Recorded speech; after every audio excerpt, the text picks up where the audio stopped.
My name is Jake Thorne. I'm from McDSP, and we've joined the Developer Partners Program here with Roland, and we're in this fantastic pavilion here showing off our new plugin for the VS series, and it's called Chrometone Amp, and it features a noise gate, a compressor section, 3-band EQ, a low cut, a reverb, a cabinet simulator, and a 5-stage distortion with a bandpass mode. Now, one of the things that we wanted to focus on with our amplifier is the ability to make it versatile for the mix environment. And so it captures all of the guitar amp tones that you're familiar working with, but it also does a lot of non-traditional applications of distortion and cabinet and amp simulation. For instance, a lot of pop music today will use distortion sounds on everything from voice to drum loops to keyboards, creating a lot of interesting textures for modern contemporary music. We have a bandpass mode, and the multi-cabinet simulator, and the ability to bypass the cabinet entirely allows for the distortion to be applied in a myriad of different factors. McDSP is an award-winning company with 6 products now, including Chrometone. We've primarily been a Pro Tools developer, focusing on the TDM market, and we've been excited to broaden our horizons to include the Roland platform. Awards we've won are Blue Ribbon Awards, and we've been nominated for the Tech Award in 2001 and 2002 for MC2000 and Analog Channel. And Filter Bank and Compressor Bank have garnered a lot of positive press, as well as the Blue Ribbon Awards. The signal path's pretty simple. Your noise gate is, of course, when you're going to have high volumes of gain coming through your system. You're going to want to be able to have that noise gate open to kick your amp on and to bring that noise floor right back down beforehand. But like a noise gate, like any noise gate, can be used on a myriad of different things, from drum loops and various things when you want it to only open on certain sounds. So it's actually a very full functioning gate.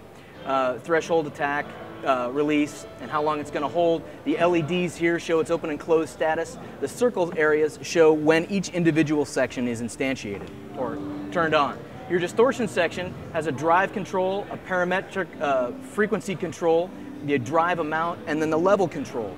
And then this section here is actually a pop-up menu that shows the different distortion elements, 1 being the lightest amount of distortion, 5 being the heaviest, and then the bandpass mode. And that's really where you can control what frequencies you choose to distort or to have clean. This allows you to sweep the frequencies of the distortion to apply it to certain areas of your drum loop or of your keyboards or of your guitar track itself. It's really popular for doing vocal tracks. Artists like Lenny Kravitz and a number of other factors in contemporary house music will use a lot of distortion effects on voice. You can sweep the frequencies very cleanly and strategically put the distortion where it's most applicable in the sound you're going for. And then the compression section.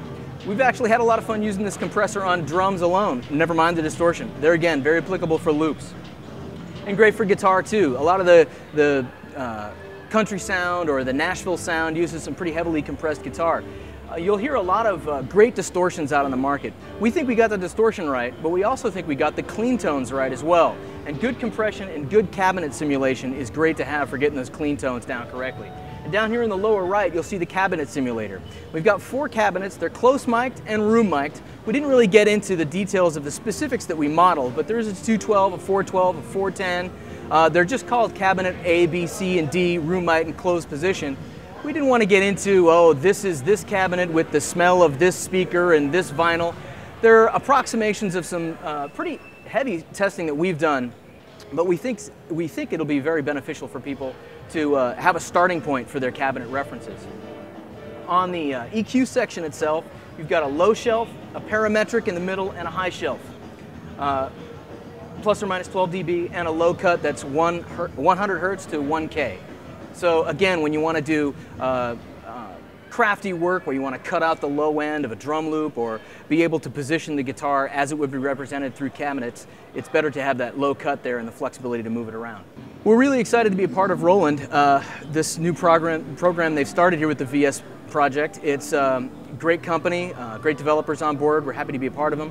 And for us at McDSP, a lot of us own Roland gear and have had great experiences with it. So it was an easy, logical step for us to be a part of this program. This is our first non-Digi venture, and we're really happy to be a part of it.